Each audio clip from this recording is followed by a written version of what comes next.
여러분, 사람에게는 중요한 순간들이 있습니다. 항상 우리의 삶이 중요하지만 중요한 순간들이 있다 이 말이에요. 우리 믿는 자들에게 가장 중요한 순간이 뭐죠? 하나님 만나는 시간이에요. 하나님 한 번 한 번 만날 때마다 우리 인생은 놀라운 하나님의 역사가 있습니다. 야곱은 베델에서도 하나님 만났습니다. 꿈에 하나님 만났습니다. 그리고 오늘 성경에서 읽은 야복강에서도 하나님 만납니다. 하나님 만나는 놀라운 카이로스의 시간이 바로 가장 중요한 시간이다. 저는 오늘 야곱이 이스라엘이 되는 굉장히 중요한 모멘트, 굉장히 중요한 야곱 인생의 변곡점, 그것을 함께 보고자 하는데요. 거기에 야곱의 기도가 있습니다. 오늘 여러분의 기도가 이런 기도가 되길 바랍니다. 야곱의 인생의 가장 중요한 순간에 야복강의 기도가 있다는 거예요. 어떻게 보면 야곱 인생의 하이라이트죠. 오늘 그러한 기도와 응답이 저와 여러분에게도 있었으면 좋겠습니다. 야곱이 어떤 사람이냐? 대략 우리가 알기도 하고 또 자세하게 한 사람의 특징을 다 설명하기는 어렵지만 그래도 성경을 토대로 간략하게 소개를 하자면 야곱은 집착이 굉장히 강한 사람이에요. 무언가를 붙드는 사람, 남들보다 무언가 집착이 굉장히 강한 사람이에요. 다른 사람보다 자기가 원하는 것을 가지려고 또 하고 싶은 것을 소유하려고 남들과 다른 애씀과 갈망이 있는 그런 사람입니다. 그러다 보니까 그 애착과 간절함을 이루기 위해서, 목적을 이루기 위해서 속임수도 잔머리도 기질도 어떤 수단 방법을 가리지 않고 얻어내기 위한 강렬한 애착을 가지게 된 사람입니다. 그의 이름은 야곱입니다. 속이는 자. 히브리어 이름은 그의 삶을 예언하는 것도 같아요. 야곱이란 이름은 그의 삶을 보여주는 그 이름대로 살거든요. 그냥 이름 짓지 않습니다. 창세기 27장 36절 그의 평상시의 행실을 에서가 분노하면서 얘기하고 있습니다. 에서가 이르되 그의 이름을 야곱이라 함이 합당하지 아니하니이까 그가 나를 속임이 이번이 두 번째니이다. 전에는 나의 장자의 명분을 빼앗고 이제는 내 복을 빼앗았나이다. 또 이르되 아버지께서 나를 위하여 빌 복을 남기지 아니하셨나이까. 야곱의 삶이 그랬던 거죠. 이 이름대로 사는 놈입니다. 이 놈은. 야곱은 태어날 때부터 뭔가 이런 본능이 있었던 것 같아요. 형의 발목을 잡고 나가긴 어딜 나가, 내가 먼저 나가. 애가 그러기 쉽지 않거든요. 말 못하는 아이가 자기가 나가겠다고 형의 발목을 잡고 따라 나오는 거예요. 참 특이한 본능을 갖고 있습니다. 장자가 되기 위한 본능이 뱃속에서부터 있었던 사람이에요. 이 본능은 어떻게 할 수가 없는 거예요. 이란성 쌍둥이죠. 프로터널 트윈스라고. 프로터널. 이게 이란성. 생긴 것도 완전히 다른데 쌍둥이인 거죠. 간발의 차이로 늦게 태어났기에 장자의 축복에서 원래는 밀려날 수밖에 없는 사람입니다. 그런데 하나님은 큰 자가 작은 자를 섬길 거다 라고 말씀하셨어요. 야곱은 일단 물리적으로는 불리한 입장입니다. 팥죽 사건도 있습니다. 계획된 일입니다. 이거는 그냥 있는 일이 아니라 야곱이 굉장히 치밀하게 계획하고 타이밍을 딱 계산하고 그 형이 들어오는 입구에 딱 기다리고 있다가 형의 기질과 형의 상황을 파악하고 이걸로 타이밍을 잡은 겁니다. 이 일을 생각했고 집요하게 생각하다가 형이 사냥하고 돌아오는 가장 배고픈 시간, 별로 심각하게 받아들이지 않는 형의 쿨한 스타일을 이용해서 장자의 명분을 넘겨봤습니다. 형은 그냥 넘겼지만 자기는 달랐습니다. 야곱은 자기가 얻기 위해서 이게 집요한 사람이란 말이에요. 아버지 이삭을 속이고 장자의 축복을 받아냅니다. 약속을 붙든 어머니 리브가의 도움도 있었지만 굉장히 엄청나게 무서운 모험에 장자권을 간절히 원했던 야곱이 감히 도전을 한 겁니다. 야곱이 의지가 없었다면 안 되는 거죠. 겁이 좀 많았다면 이 겁을 초월할 수 있는 애착이 있었기 때문에 했던 거다 이거죠. 그리고 그는 탈출했고 베델을 통해서 하나님을 만납니다. 그리고 자기가 좋아하는 첫눈에 반한 라헬과 결혼하려고 무려 14년을 봉사합니다. 여러분 그냥 말이 14년이지 여러분 뭐 남녀 간에 서로 결혼을 약속하고 서로 좋아서 막 그러다가 군대 가면 그죠? 옛날에는 2년 2개월 지금 18개월이죠.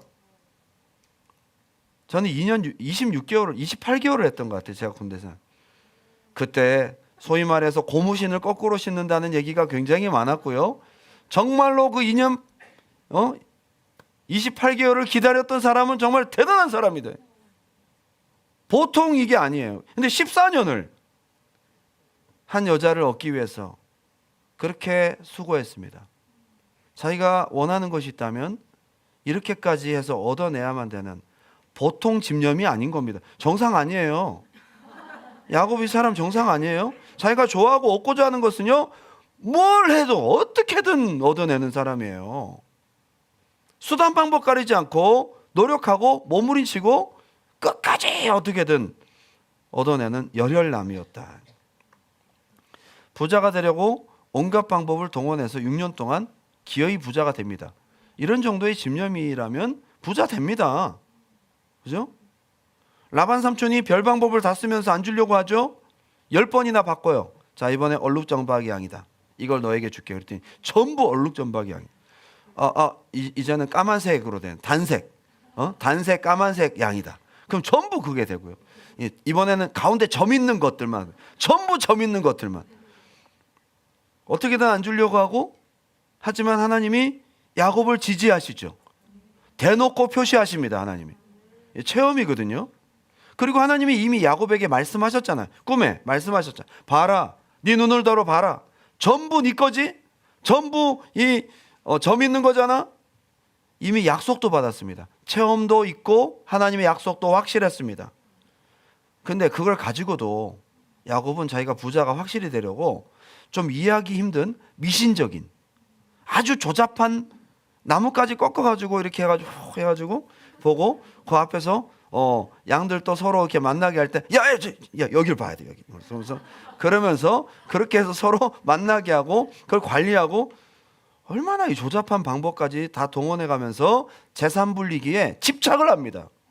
이 사람 성격 대충 나오죠, 그죠? 이런 사람 보통 사람은 아니에요.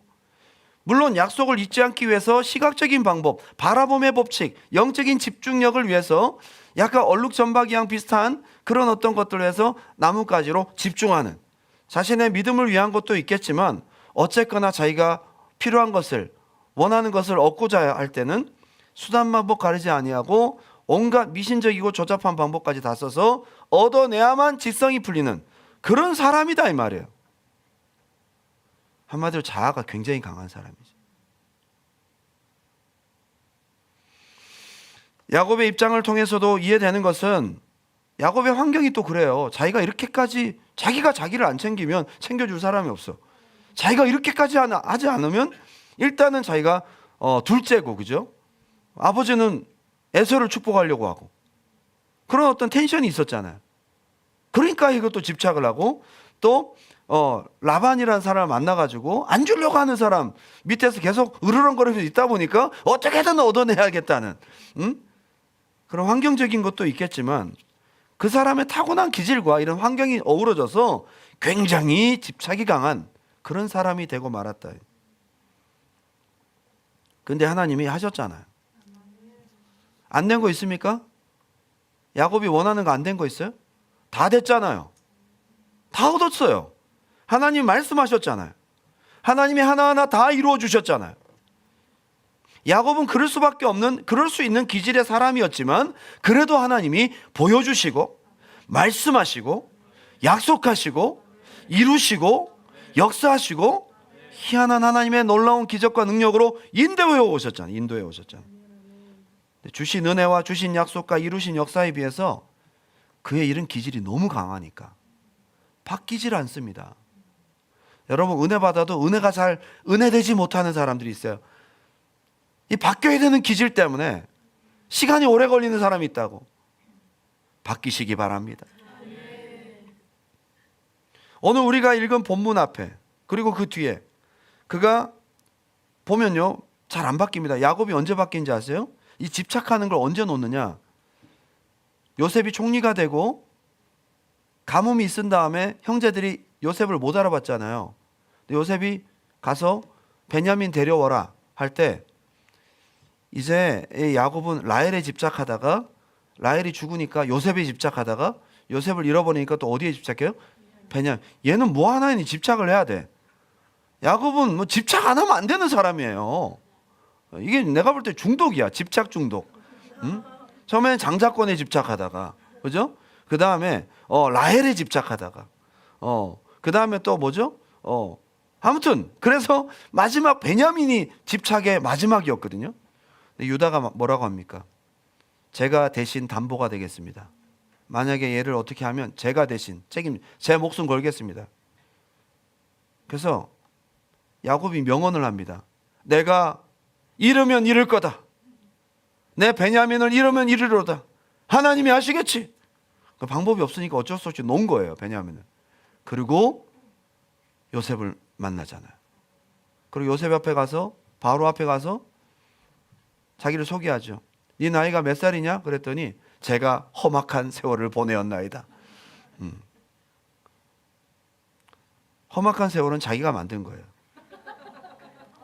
왜 진작 놓지 못하고 계속 집착을 해서 인생을 힘들게만 사냐고. 진짜 안 바뀌는 게 기질이라고요. 하나님은 평생의 야곱의 변화 프로젝트를 통해서 그의 이 쾌쾌묵은 집착하는 기질을 완전히 꺾으시고 변화시키셔서 아브라함의 하나님, 이삭의 하나님, 야곱의 하나님, 이스라엘의 하나님으로 역사하신 것입니다. 근데 오늘 그 변화에 굉장히 중요한 변곡점이에요. 이 야복강의 편. 하나님의 야곱을 향한 훈련, 내가 하려는 것이 아니라 하나님이 하신다. 하나님이 이루신다. 내 집착과 내 열정으로 내 노력으로 하는 것이 아니라 하나님의 주권을 배워야 되는 훈련의 시간들이 야곱에게 있었던 겁니다. 한번 따라 합시다. 하나님이 하신다. 하나님이 이루신다. 하나님의 주권을 배워야 될 훈련의 시간이었다. 근데 이 기질 때문에 잘 안 바뀐다고 자꾸 자기가 주인 되려고 하거든요. 그런 의미에서 오늘 야곱의 기도가 열심히 간절히 기도해서 응답받은 거라고 생각하지 마십시오. 이 야복강의 기도를 사람들이 어떻게 얘기를 하냐면요, 정말 소나무 뿌리 뽑듯이 막 간절하게 천사랑 막 막 뼈가 부러질 때까지 천사를 놓지 않아서 그 간절함으로 기도했기에 응답받았다. 그걸 이제 적용을 하기를 오늘 여러분들의 기도도 앞에 있는 의자를 붙잡고 너 죽고 나 죽지 않은 마음으로 막 간절하게 뒤흔들어 대고 막 기도원에서 같으면 소나무 뿌리 하나 뽑아라 막 직경 30cm 정도 돼야 된다고 하면서 뽑아라 막 그렇게 간절하게 하면 하나님이 들으신다. 이렇게 여러분 야복강의 기도는 그게 아니에요. 야복강의 기도는요, 그나마 남아있던 힘이 빠지는 시간이에요. 그나마 남아있던 내 열정과 집착이 완전히 무너지는 시간이라. 그 응답이 야복강의 기도예요. 열심이 아니라 깨어짐이고 죽어짐이다 이 말. 오늘 야곱의 기도를 잘 보시기 바랍니다. 첫 번째는 한번 따라할까요? 간절함을 이긴 야곱의 기도. 자, 힌트를 미리 드렸습니다. 간절함이 아니다. 여러분, 야곱의 삶 자체가 집착이 간절함이잖아요. 야곱은 간절함 때문에 안 되는 거야. 이 간절함이 죽어야 되거든요. 라반으로부터 도망 나왔죠. 처음에 이삭을 속이고 도망 나왔지만 결국 라반도 속이고 도망 나왔어. 20년이 지나면서 크게 변한 게 없습니다. 여전히 속이는 인생으로 남아 있어요. 심지어 에서를 만나기 전 야곱의 잔머리 종합 선물 세트, 그죠? 에서를 만나기 전 그동안 숨겨져 있었던 밑바닥에 있었던 모든 야곱의 잔머리와 그동안의, 그러니까 에서가 사람들 이렇게 보내는 거 보면서 아유, 이 새끼 지긋지긋하다. 아직도 이러냐 너는? 너는 아직도 변화가 멀었구나 너는. 너 이럴 줄 알았어. 에서가 더 정이 떨어졌을 거예요, 그죠? 잔머리 수단 얄팍하기 그지 없어요. 먼저 앞에 예물과 종들을 세 파트로 나눕니다. 세 파트로 나눠요. 그리고 그들에게 다 말을 시켜요. 주의 종, 에서의 종, 이거 야곱이 지금 가는데 야곱의 것인데 이건 형님의 것입니다. 뒤에 거는 뭐냐? 이것도 형님의 것입니다. 뒤에 제대로 뭐냐? 이것도 형님의 것입니다. 3파전으로 가면 뭔가 마음이 풀어질 줄 알았다 이 말입니다. 여러분, 야곱이 착각하는 게 있어요. 형 에서가 훨씬 부자예요. 돈으로 해결될 문제가 아니에요. 엄청난 부자한테 무슨 돈이야. 야곱은 자기 생각인 거죠. 자기나 이게 중요한 거지. 형은 지금 그게 아니거든요. 그 뒤에 자기 여종 실바와 빌하 그의 자식들을 그 다음에 보내요. 그게 33장 앞에 세운 순서가 딱 나오거든요. 그 다음에 자기가 중요하게 생각하는 자기 본부인 레아와 그의 자식들을 보내요. 그리고 진짜 중요하게 생각한 자기 라헬과 요셉을 마지막에 보내요. 이게 얼마나 속보이는 행동이야. 조잡스러워요. 비겁하고요. 속다 보이고요. 남자답지 못하고요. 엉망진창이에요. 이걸 순서대로 세우면서 보면서 종의 자식들은 얼마나 부글부글 끓었겠어요. 레아의 자식들은 얼마나 기분 나빴겠어요. 요셉은 뭐예요? 요셉은 왜 뒤에 세우지? 그때부터 요셉을 미워한 거야, 내가 볼 때는. 이 가정이 건강할 수가 없는 거예요. 믿음은 없고 자기의 옛 성품에 근거한 수단만 남아있다 이 말이에요. 한심한 사람이에요, 진짜. 앞에 예물을 나눈 종들을 보냈더니 소식이 옵니다. 첫 파트로 이제 간 사람 있잖아요. 이 종도 가는데 보니까 자기가 이제 외운 대사를 줄줄줄 외워서 만나면 이렇게 얘기하죠. 달달 떨면서 갔을 거야. 간데 보니까 사람들이 전부 무기를 들고 400명이 오는데 그대로 갔다가는 자기가 말도 못 해보고 그냥 죽겠어. 그래서 겁이 나서 막 뛰어온 거죠. 야곱에게 와서 큰일 났습니다. 400명이. 그제서야 사태의 심각성을 느끼고 야곱이 막 벌벌 떨기 시작합니다. 자, 그게 바로 이거예요. 자, 32장 7절입니다. 야곱이 심히 두렵고 답답하여 자기와 함께한 동행자와 양과 소와 낙타를 두 떼로 나누고 이르되 에서가 와서 한 떼를 치면 남은 한 떼는 피하리라. 그러니까 와서 칠 것 같은 거야. 그것도 생각한 거죠. 플랜 A, 플랜 B, 플랜 C 다 세워놨습니다. 머리가 얼마나 복잡해요 이게. 잔머리 계획 세우고 난 다음에 9절 야곱이 또 이르되 내 조부 아브라함의 하나님 내 아버지 이삭의 하나님 여호와여. 이제 기도한다, 그죠? 여러분, 야곱이 기도를 안 한 게 아니에요. 무조건 막 믿음 없고 그런 거 아닙니다. 자기 플랜 A, 플랜 B, 플랜 C 하고 했는데 그게 안 먹히는 것 같아. 그래서 큰일 났네, 이거 어떡하지? 그러다가 하나님 이렇게 나오는 거예요. 예? 이렇게 나오는. 근데 여기 가만히 내용을 보면요, 아주 말을 잘합니다. 하나님 여호와여, 주께서 전에 내게 명하시기를 네 고향 네 족속에게로 돌아가라. 내가 네게 은혜를 베풀리라 하셨나이다. 약속 붙들지요? 약속을 지금 붙들면 뭐해? 처음부터 붙들어야지. 여러분, 어려움 생기고 뭐 하다가 안 되니까 그제서 기도하면 주님 그때 말씀하셨잖아요. 오늘 아침에 큐티하면서 주님 내게 이 말씀하셨잖아요. 그때서야 말씀 붙잡고 간절해지죠. 야곱이 지금 이러는 거예요. 10절 나는 주께서 주의 종에게 베푸신 모든 은총과 모든 진실하심을 조금 더 감당할 수 없사오나. 말을 얼마나 잘하는지. 내가 내 지팡이만 가지고 이 요단을 건넜더니 지금은 두 때나 이루었나이다. 막 하나님 베푸신 은혜가 그때부터 막 떠오르는 거야. 평상시에 자기 방법대로 하다가 이게 안 먹히니까 하나님 약속의 말씀 붙잡고 하나님 베푸신 은혜를 그제서야 생각하는 거죠. 이거. 응? 11절 내가 주께 간구하오니 내 형의 손에서 에서의 손에서 나를 건져내시. 이게 본론이잖아요. 이게 본론이거든. 앞에 소두가 길어요. 내가 그를 두려워함은 그가 와서 나와 내 처자들을 칠까 겁이 나기 때문입니다. 이제 조금 솔직하네요. 12절 주께서 말씀하시기를 내가 반드시 내게 은혜를 베풀어 네 씨로 바다에 셀 수 없는 모래와 같게 많게 하리라 하셨나이다. 또 약속의 말씀을 붙들어요. 뭐 기도만 보면 얼마나 믿음이 충만한지 몰라. 기도만 보면 얼마나 간절합니까? 여러분, 이 기도가 간절하지 않다고 얘기할 수 있어요? 지금 죽게 생겼는데, 지금 죽음 앞에서 뭐 이건 방법이 없어. 그래서 막 하나님의 약속을 붙들고 막 베푸신 은혜를 붙들고 또 막 약속 붙들고 막 살려달라고 기도하는 거죠. 지금 간절하죠. 근데 중요한 것은 이 간절한 기도만으로는 안 되는 상황이에요. 간절함을 이겨야 될 때가 있어요, 여러분. 간절히 기도하는데 응답이 안 되잖아요. 그러면 간절함보다 또 더 넘는 무언가가 있어, 필요할 때. 이게 안 되는 거야. 13절 야곱이 거기서 밤을 지내고 밤샘 기도한 거죠. 밤샘 간절한 기도를 합니다. 그런데 그 소유 중에서 형 에스를 위하여 예물을 택하니 이제 조금 구체적으로 잔머리를 또 굴립니다.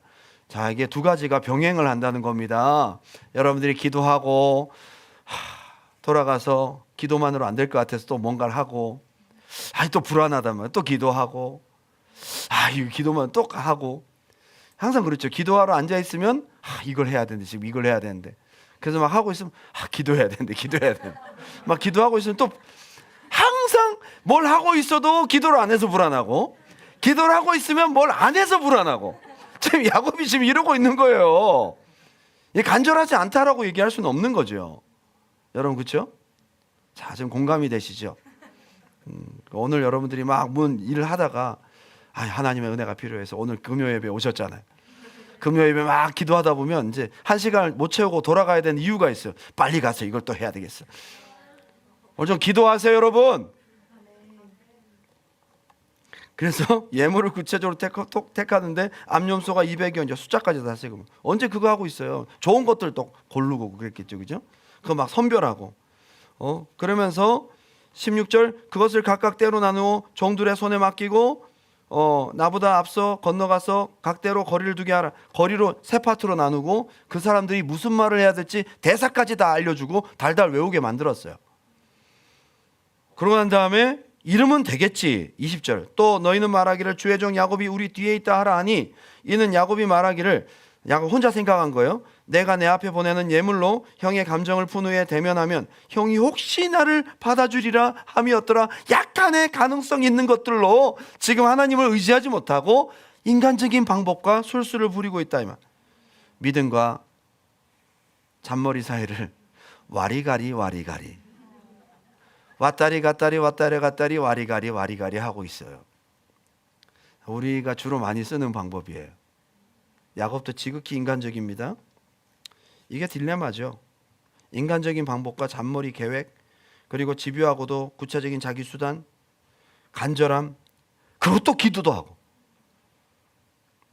언제까지 두 가지를 병행하시겠습니까? 여러분 간절함보다 오늘 더한 것이 필요해요. 오늘 간절함을 이기는 무언가가 필요합니다. 하나님 앞에 간절함을 이기는 무언가가 있어야 될 줄 믿습니다.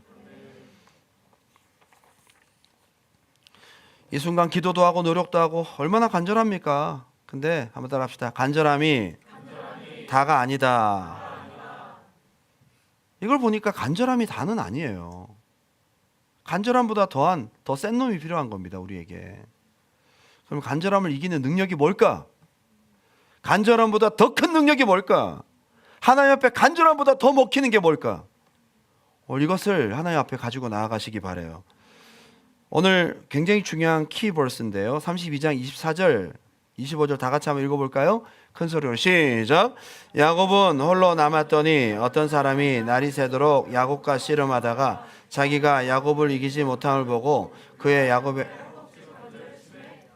허벅지 관절이 씨름할 때 어긋났더라. 자, 지금 허벅지 관절을 딱 치면 이제 버티다가 씨름하는 사람이 허벅지 관절을 맞으면 어떻게 되죠? 꼬꾸라지죠.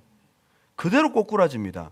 지금 어떤 그림을 생각할 수 있냐면 이 사람이 버티다가 여기를 치니까 꼬꾸라져서 매달려서 질질 끌려다니는 그런 상황입니다. 이제 아무것도 없어요. 꼬꾸라진 겁니다.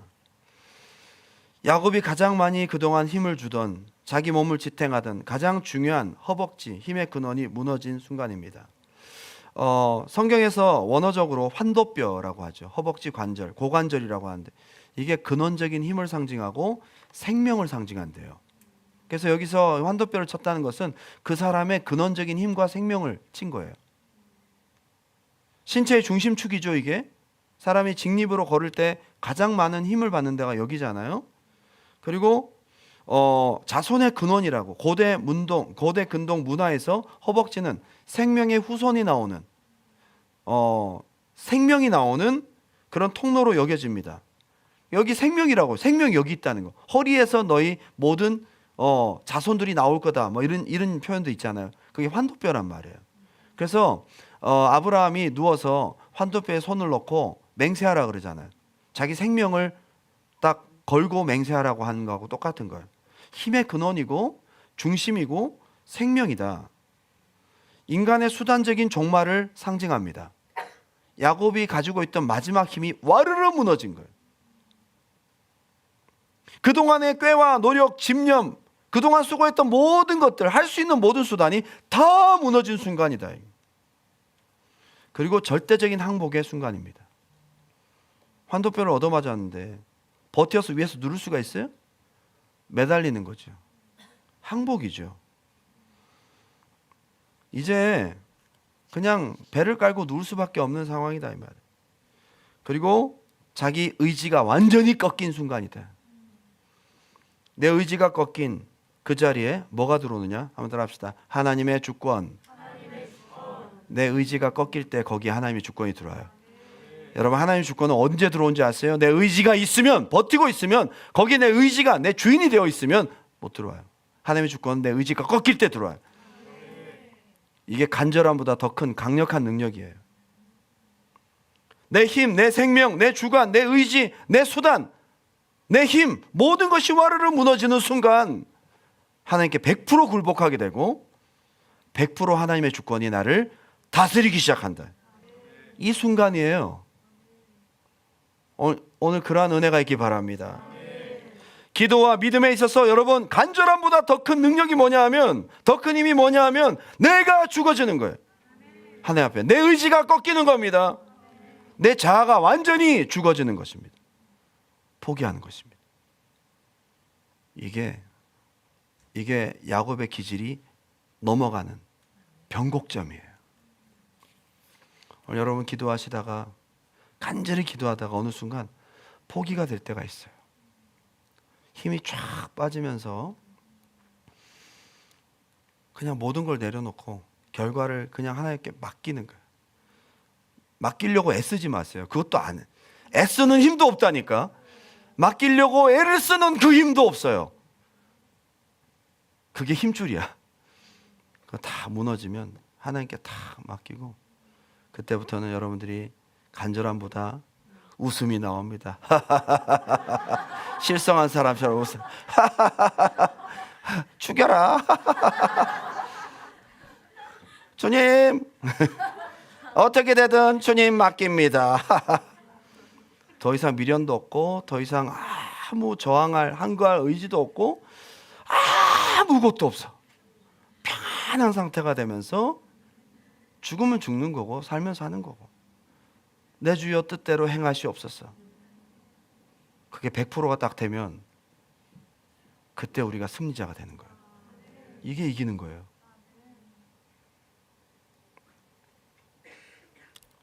야곱의 기질, 속이는 거, 강렬한 야망, 의지, 내 수단, 나 자신, 이게 환도뼈가 꺾이면서 그 안에 들어있던 모든 힘이 다 빠져버린 거예요. 이게 변화입니다. 자신의 의지를 내려놓고 하나님께 매달린 것이야말로 진정한 영적 승리의 시작점이라는 것을, 여러분 기도할 제목들이 많이 있으시죠? 오늘 간절함을 이기는 것이 뭔지를 오늘 야곱을 통해 배웁시다. 그래서 처음부터 그냥 널브러지지 마시고요. 처음에는 간절히 기도하세요. 간절함 다음에 내려놔야지.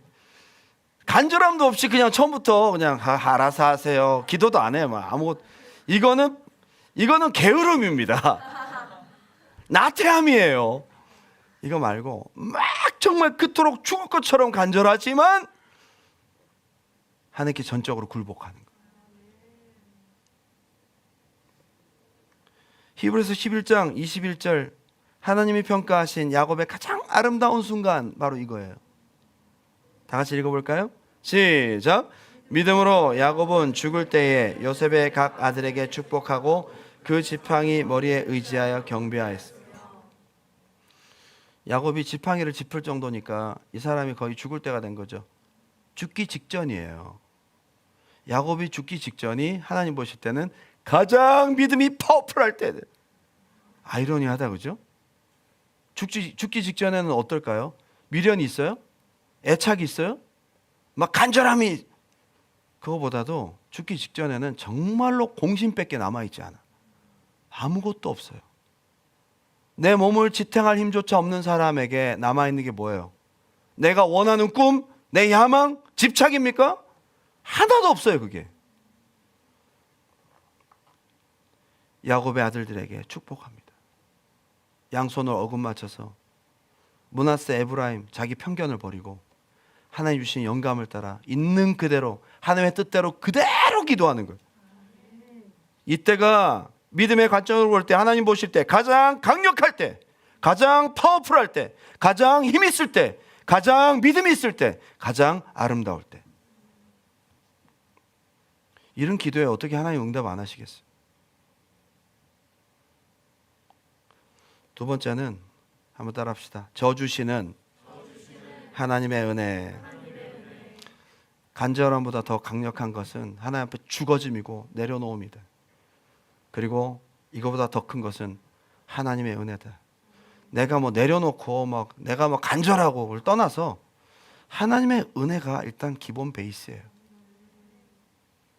하나님의 은혜가 없으면 뭐 간절하든 힘을 빼든 뭔 상관이야 그게. 하나님의 은혜가 있기 때문에 이것이 되는 거예요. 창세기 32장 24절 다 같이 한번 읽어볼까요? 시작. 야곱은 홀로 남았더니 어떤 사람이 날이 새도록 야곱과 씨름하다.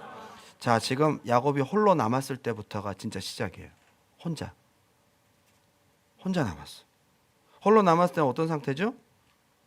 그때부터 이기기 시작하는 상태입니다. 여러분, 이때부터 하나님을 이기기 시작하는. 왜? 모든 수단 방법이 이제 없어요. 이제 마지막 유일하게 남은 히든 카드가 뭐예요? 하나님밖에 없잖아요. 하나님과 나 1대1이야. 이때 가장 강력합니다. 이때부터 이기기 시작합니다. 내가 할 수 있는 것이 일단 아무것도 없어요. 내 수중에 아무것도 없습니다. 하나님과 나 1대1입니다. 하나님 외에는 그 어떤 방법도 없습니다. 여러분, 가장 강력할 때가 여러분 정말 아무것도 없을 때, 혼자 있을 때. 여러분이 할 수 있는 방법이 아무것도 없어서 하나님만 의지할 수밖에 없을 때, 그게 100%일 때, 그때 진짜 내 뜻, 내 의지, 내 수단, 내 노력을 다 내려놓기 시작할 때, 주권자이신 나의 모든 것 되신 하나님께 나의 시선을 온전히 맞추고 홀로 독대할 때, 그분께 모든 것을 걸기 시작할 때, 하나님밖에 없을 때, 그분과만 씨름하기 시작할 때, 이때부터 이기기 시작한다는 거예요.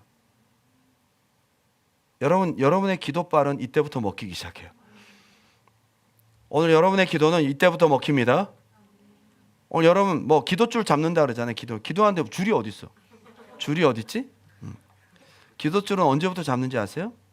정말 하나님과 1대1로 독대할 때, 내가 할 수 있는 것이 아무것도 없을 때, 그때 하나님께 딱 집중이 되면서 이게 진짜 씨름인 거예요. 야곱이 99세 때, 그때가 야곱의 믿음의 전성기입니다. 할 수 있는 것이 제로. 야곱이 야복강에 있을 때, 혼자 남겨졌을 때, 아무것도 없는 당신, 그러나 모든 것을 가지신 하나님을 만날 차례다 이 말이에요. 가장 없고 가장 연약한 야곱이 가장 능력 있고 가장 크신 하나님을 의지할 때다. 가장 아무것도 없고 가장 연약한 순간이 야곱의 인생에 있어서 가장 큰 승리가 있었을 때다. 이게 엄청나게 아이러니 아니에요? 여러분, 이게 신앙 같아요. 이런 역설이, 이런 파라독스가 신앙이라고요. 저도 인간적으로 여기까지 가고 싶지 않은데 그때가 있거든요. 하나님 기어이 끌고 가서 무장해제를 시키고 아무도 없게 만들 때가 있어요. 가능성 제로까지 끌고 가신다니까 하나님이. 가능성, 지금까지 맨날 나는 극적인 걸 별로 안 좋아하는데, 저는 극적인 걸 별로 좋아하지 않아요. 너무 막 영화를 좀 편안하게 보고 싶지. 영화를 막 오늘 갑자기 반전이 일어나고 너무 반전이 많이 일어나면 부담스러워. 영화 보고 나면 살이 빠진다니까요. 스트레스 받아요. 팝콘 먹다가 너무 갑자기 오 나타나고 이런 거. 너무 좀 편안하게 봐야지. 즐겁게, 흐뭇하게, 훈훈하게. 너무 반전이 많아도 안 되거든. 근데 하나님과의 관계는요, 정말 내가 아무것도 없는 것에서 하나님으로 역전되는 것들을 자주 경험시키세요. 거기까지 갈 때까지 얼마나 힘든지 팔딱 뜁니다 정말. 아이러니하게도 그때부터가 영적 전쟁에서 이길 때다 이 말이에요. 항상 그랬어요. 희한하게 아무것도 없어. 근데 여러분 진짜 아무것도 없어요. 기도밖에 할 게 없어. 아까 얘기했잖아. 정말 아무것도 없어. 뭐 죽으면 죽는 거지 뭐 나가라면 쫓겨나는 거 뭐 이러고 있을 때 그때 너털 웃음이 주는 자유가 있다니까요. 자유가 알 수 없는 자유가 있어. 너무 아무것도 없으면 자유해. 너무 마음이 굉장히 이지하다 이 말이야. 그리고 아무 힘도 없어. 아무 힘도 없는데 이상하게 무언가 위로가 되는 듯하면서 무언가 기대가 되는 것 같은 느낌 아닌 느낌이 온다. 이게 뭔지 아시겠습니까 여러분? 전 너무 많이 경험을 해서 좀 싫은데 딱 감각이 있어. 딱 이런 게 올 때는 뭐 있네, 또 뭐 있겠구나. 약간 아무 능력이 없어. 특별히 가진 게 아무것도 없어. 그러면 여러분 그게 주는 순수함이 있어요. 믿음이 순수해진다니까. 우리가 순수하려고 노력할 필요가 없어. 순수하려고 노력할 필요가 없습니다. 없으니까 순수해져. 그죠? 할 수 있는 게 없으니까 어린아이 믿음 같이 되고 어린아이 같이 아무것도 없으니까 순전해진다. 참 미안해요. 오늘 설교도요 예화가 하나도 없어요. 그래서 오늘 제가 힘을 빼고 올라왔어요. 힘을 다 빼고 올라왔어요. 금요일 날은 힘을 빼고 올라오면 이렇게 가볍고요. 오늘 이 원고대로 하면 그냥 100% 안 되는 거야 이게. 그럴 때는 하나님께 온전히 맡길 수밖에 없는 상황이. 그런 날은 또 은혜를 받았다고 다들 또 막 평상시에 좀 얘기 좀 해주세요. 목사님 은혜 받았습니다. 근데 신기하게도 그게 인사말인지 진심인지 또 제가 알거든요. 또 진심으로 은혜 받았다고 또 얘기를 한다고. 그런 날은. 그래서 제가 우리 찬양팀 예배팀한테 막 돌아다니면서 저기 뭐 화장실 가면서 오늘 큰일 났다 했죠. 그래서 막 사람들 괜히 왜 찝쩍거리고 아는 척하고 막 라일이 이리 오라고 막 그러고 막 그럴 때는 설교가 안 되는 날이야. 그날은 정말 힘든 날이라고. 정말 이거 앉아 있어 봐야 뭐가 나오지도 않고 막 그래서 다니면서 야 찬양 똑바로 하고 막 이렇게 하고 그리고 막 찬양팀 막 간섭하고 말이죠. 막 마지막 후렴 이렇게 잘하라 그러고 음주 똑바로 하고. 얘는 안 되는 날이야 그날은. 그러면서 오늘 큰일 났다 그러고 막 기도해달라 그러고 막 그러거든요. 그러면 사람들이 이제는 안 속아요. 저는 진짜거든. 근데 그런 날은 오늘 더 은혜스러울 겁니다. 막 그러거든요. 신기해. 어떤 믿음이 또 그렇게 또 대단한. 오늘 그래요. 근데 저는 하나님이 하실 것 같아.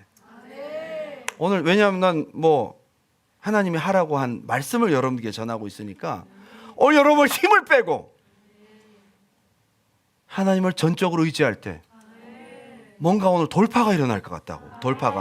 돌파는 여기서 일어나는 거야. 진짜 돌파가 필요할 때는요 간절함보다 더 강력한 무언가가 필요해요.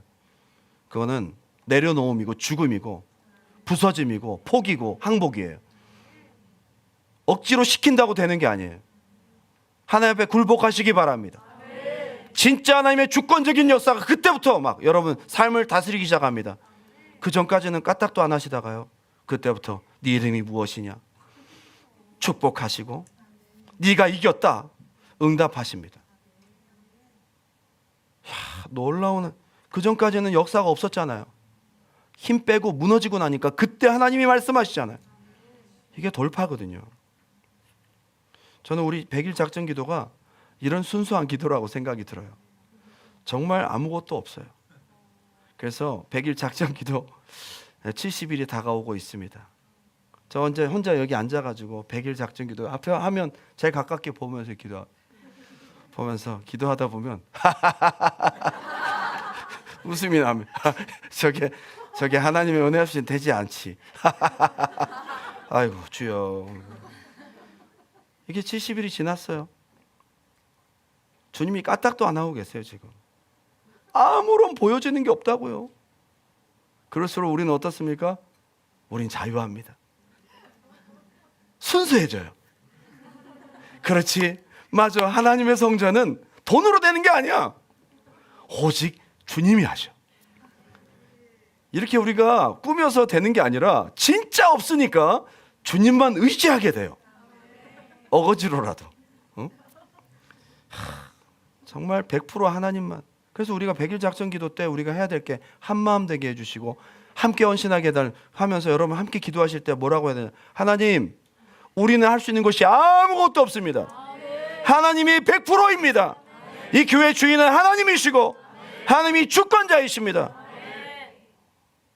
그렇게 우리가 선포하면서 기도해야 돼요. 그래야 하나님이 하시지. 하나님이 우리에게 말씀하시기, 내가 졌다. 네 이름을 두란노 교회라고 하라. 이미 두란노 교회인데요. 더 크게 해라. 그렇게 말씀하실 거라. 응? 야, 정말 얼마나 감사한지. 제가 예화를 하나도 생각 안 하고 올라왔다 그랬잖아요. 근데 강대상에 올라오기 바로 직전에 빡 생각나는 이런 건 해야 돼. 여러분들이 다 아는 내용이지만은 2016년도 5월 달에 있었던 일입니다. 2016년도면 이제 저희 교회가 개척을 하고 바로 다음 해니까요. 1월 달에 저희 교회 잠깐 사역하셨던 어떤 전도사님, 여자 전도사님이 계셨는데 그분이 옛날에 그 룸렌트 하던 그 집에 주인 가정이 있었어요. 그분들이 누구냐? 이제 북한에서 오셔서 이곳에 정착을 위해서 참 열심히 노력하고 살았던 우리 김승현 박미라 집사님 가정이에요. 신방을 갔더니 막 애들이 막 기어다니고 뛰어다니고 얼마나 귀여운지. 그래서 우리 교회 등록하고 이제 한 3주 지났나요? 그 주에 안 나왔어. 그래서 왜 안 나왔냐 그랬더니 뭐 이런 여러 가지 때문에 또 안 나오고 그러더니 갑자기 그 박미라 집사님한테 전화가 온 거예요. 목사님 큰일 났어요. 왜요? 그랬더니 이제 이제 북한에서 오시고 난 다음에 이제 여기 정착의 과정에서 사실 많은 부분에 있어서 이제 뭐 한국으로 막 돌아가고 추방되고 막 그런 여러 가지 불이익들을 당하고 있을 때였는데 일단 그렇게 신분이 좋진 않았어요. 그랬는데 이제 한 달에 한 번씩 가서 뭐 이렇게 보고도 하고 이민관을 만나고 지시도 받고 또 뭐 내라 그러면 내야 되고 굉장히 번거롭게 계속 이렇게 감시를 받는데 이 남자 집사님이 이제 이민관을 만나러 갔는데 이제 통역관을 이게 구한 거죠. 통역하실 분들을 이렇게 해서 캐스모에서 구했는데 자원하신 제일 먼저 응답이 오신 분이 70대 할아버지신데 통역을 너무 못 하시더래요. 열정만 앞서시고. 그래서 김성희 집사님과 같이 갔는데 자꾸 엉뚱하게 통역을 하고 이 말하라고 하면 자꾸 머뭇거리고 해서 소통이 잘 안 되고 그런데 이민관이 또 굉장히 조금 빡빡한 사람이야. 그래서 막 화를 내고 하니까 이 김승현 집사님도 보통 성질은 아니시거든.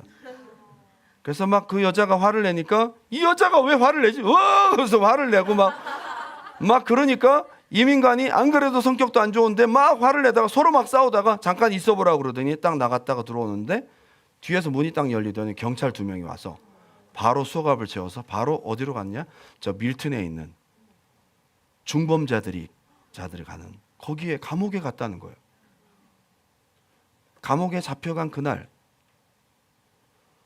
저희가 박미라 집사님네 집에 가게 됐어요. 갔더니 그냥 손발이 하얘지고 얼굴이 하얘지고 아무것도 할 수 없는 크레딧 카드 뭐 다 해가지고 남편이 다 갈고 있고 여기는 아기만 키우고 있는데 모든 게 다 지금 스톱된 상황인 거예요. 그래서 가서 우리가 막 간절히 기도하고 막 우리 기도하자 막 간절히 기도하다가 그날 성령님이 역사하셔서 박미라 집사님 그날 방언을 받았어. 집에서. 근데 중요한 것은 이 아이들을 이제 케어할 수가 없다 해서 칠드런스 에이드 소사이어티에서 이 아이들 5명을 다 각각 양부모에게 집에서 보낸 거예요. 박미라 집사님 혼자 남게 됐어요. 그리고 저희가 함께 가서 김승현 집사님 밀튼에 가서 그 앞에 맥도날드에서 햄버거 먹고 그리고 이걸 못 갖고 들어가겠지? 못 갖고 들어간다. 가서 봤더니 얼마나 삐쩍 말랐는지, 그 안에서 얕잡아 보이지 않으려고 감옥 안에서 얼마나 운동을 열심히 했는지, 배에 막 복근이 막 대단하다고. 그래서 몇 번 왔다 갔다 하다가 중요한 것은 이제 5월 달에 재판이 이제 원래 한 2번 정도가 이제 한국에 추방되는 상황이 발전이 돼서 영사관 통해서 벌써 비행기 티켓이 벌써 2번이나 나왔는데, 아이들을 보호하고 있는 아동보호국에서 이민국을 이기더라고요. 이민국에다가 야 그거 비행기 한 거 다시 취소시켜. 이 아이들을 우리가 데리고 있는데 왜 부모를 이렇게 함부로 가게. 그리고 칠드런스 에이드 소사이어티 오히려 아이들 이빨 치료까지 다 하고, 그리고 한 사람 한 사람 국선 변호사를 다 붙여가지고 그때부터 이민 진행이 되기 시작한 거예요. 근데 중요한 것은 이제 5월 달이 됐는데 갑자기 연락이 옵니다. 목사님, 저기 재판이 아마 이번 곧 벌어질 것 같아요. 그래, 재판. 무슨 재판? 그랬더니 석방을 시킬지 아니면 추방을 시킬지 아니면 뭐 계속 어떻게 할지 진행을 시킬 것 같아요. 그래서 필요한 게 뭔데? 그랬더니 이 김승현 집사님 뒤에서 보증해 줄 수 있는 시민권자 한 분, 그리고 보석금이 12,000불이 필요하다는. 그래서 우리 교회가 그때 몇 명 되지도 않았고 시민권자는 더더욱 없었어요. 좀 이렇게 물어봤더니 굉장히 부담스러워. 어떤 시민권자 자매님은 그 다음부터 교회를 안 나오더라고. 그래서 물어볼 수가 없었어요. 가장 기본적인 조건인 시민권자가 뒤에, 석방이 되려면 시민권자가 뒤에 있어야 되는데 그거 없어. 12,000불, 저희 모두 다 돈이 없었습니다. 아무도 10,000불 이상 갖고 있는 사람이 없었어요. 정말 가난했죠. 자, 그러면 이제 이쯤 되면 재판이 언제 잡힐지 모르겠지만 준비된 게 아무것도 없어요. 시민권자도 없지, 돈도 땡전없고. 그래서 이제 그 사람이 타협을 쳐서 그 변호사가, 국선 변호사가 최소한도로 얘기한 게 7,000불이었어요. 7,000불을 했더니 7,000불도 없다고 했어요. 그래서 뒤에 뒷받침할 수 있는 시민권자도 없고 돈은 제로.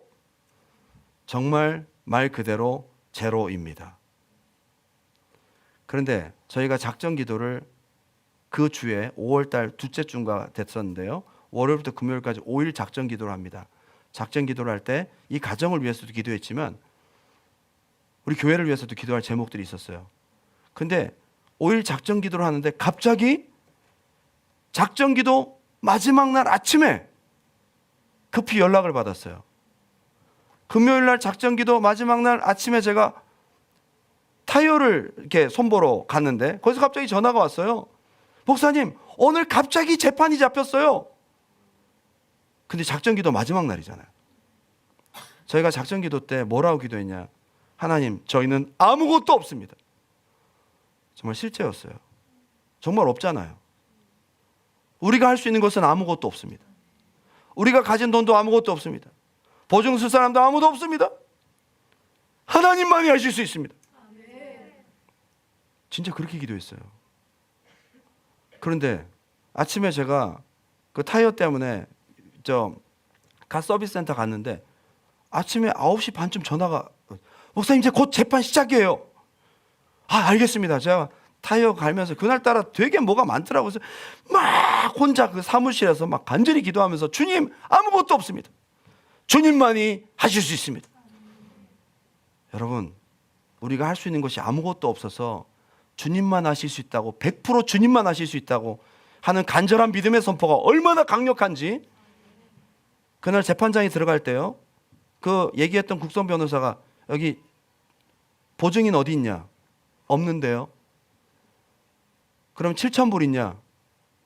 없는데요. 그랬더니 국선 변호사가 전부 큰일 났다. 기대하지 마라. 그러고 들어갔어요. 그리고 재판은 1시간 좀 넘게 진행이 됐습니다. 거의 이제 끝나가지고 그 차를 받으려고 딱 하고 이제 전화가 왔어요. 박미라 집사님이에요. 자, 이제 결과가 이제 나왔다. 마음이 덜덜덜 떨리는 거예요. 전화를 딱 받았는데 목사님! 그래. 목소리가 놀란 목소리가 두 가지 경우가 있어요. 큰일 났어요! 아니면 할렐루야가 된 목사님! 그러더니 할렐루야! 그러는 거야. 어떻게 됐냐면요, 뒤에 시민권자도 없고 보증금도 하나도 없었어. 그냥 간 거, 맨몸으로 간 거예요. 여자 혼자 갔는데 연방 판사가 그냥 이 모든 거 다 무시하고 이 사람은 죄가 없다, 석방을 때렸어요. 그냥 풀려났어요. 국선 변호사 중에 한 사람, 그 헤드 국선 변호사가 일어나서 하나님께 영광을 돌리고 박미라 집사님한테 하나님이 진짜 하신 거야. 하나님 살아계시다. 그리고 그날부로 풀려났습니다. 제가 그때 느꼈어요. 야, 우리가 할 수 있는 것이 아무것도 없고 하나님의 주권을 전적으로 의지할 수 있는 이 믿음의 이 기도가 얼마나 강력한 돌파가 일어나는지, 감옥의 문이 열리는 놀라운 역사가 나타난 겁니다. 그날 바로 데려왔어요. 김승현 집사님은 데려와서 뭘 먹고 싶냐 그랬더니 한식이 드시고 싶다 그래서 정순에 가서 간장게장을 시켰는데 이분이 그날 국물까지 다 드시고 장청소를 다 하셨어요. 장청소. 더 뼈짝 말랐어. 주일날 왔어요. 그래서 원하는 것을 마음껏 먹었으니 얼마나 감사한 일입니까? 자, 여러분, 오늘 여러분들에게 이런 돌파가 있길 바랍니다. 내가 할 수 있는 것이 아무것도 없을 때 슬퍼하지 말고요, 믿음의 사람은 오늘 야복강의 기도를 통해 배워야 돼. 내가 아무것도 할 수 없고 혼자 남았습니다. 할 수 있는 모든 수단도 내 손에서 떠났습니다. 하나님, 당신 한 분밖에 없습니다 라고 씨름하다가 그나마 자기 남아있는 자기 마지막 힘마저 딱 무너지는 순간 어떻게 돼요? 넌 승리자다. 그리고 야곱이 그토록 원하던 축복을 그때 받아요. 여러분, 축복의 순서가 있어요. 네 이름이 뭐냐? 야곱입니다. 이제 네 이름을 이스라엘이라 하라. 그리고 당신 이름은 뭔데요? 뭐하러 알려 그래? 그리고 그대로 축복하셨어요. 우리가 기도하고 하나님이 응답하시고 그토록 우리가 원하던 축복을 그때 주십니다. 할렐루야. 마지막 이 9절만 읽고 마칠게요. 자, 호세아 12장 3절, 4절, 5절, 6절 호세아에 이 말씀이 있더라고요. 제가 오늘 이것을 함께 다 같이 읽고 마지막 마치려고 합니다. 시작. 야곱은 모태에서 그의 형의 발 뒤꿈치를 잡았고 또 힘으로는 하나님과 겨루되 천사와 겨루어 이기고 간구하였으며 하나님은 베델에서 그를 만나셨고 거기에서 우리에게 말씀하셨나니 여호와는 만군의 하나님이시라. 여호와는 그를 기억하게 하는 이름이니라. 그런즉 너희는 인애와 정의를 지키며 항상 너의 하나님을 바랄지니라. 아멘. 여기서 저는 야곱이 울며 그에게 간구하였으며, 집착으로 기도한 게 아니고 하나님 앞에 자신의 모든 연약함을 그대로 드러내고 울며, 저는 울며 매달리는 자식에게 아버지가 항복해 주신 것이다. 하나님이 우리를 사랑하시니까 져 주시는 거예요. 하나님이 하나님보다 강약 약강은 없는 것 같아. 여러분, 정의로운 사람일수록 강약 약강, 아니 강강약약인가? 강강약약이구나. 맞아요. 강강약약.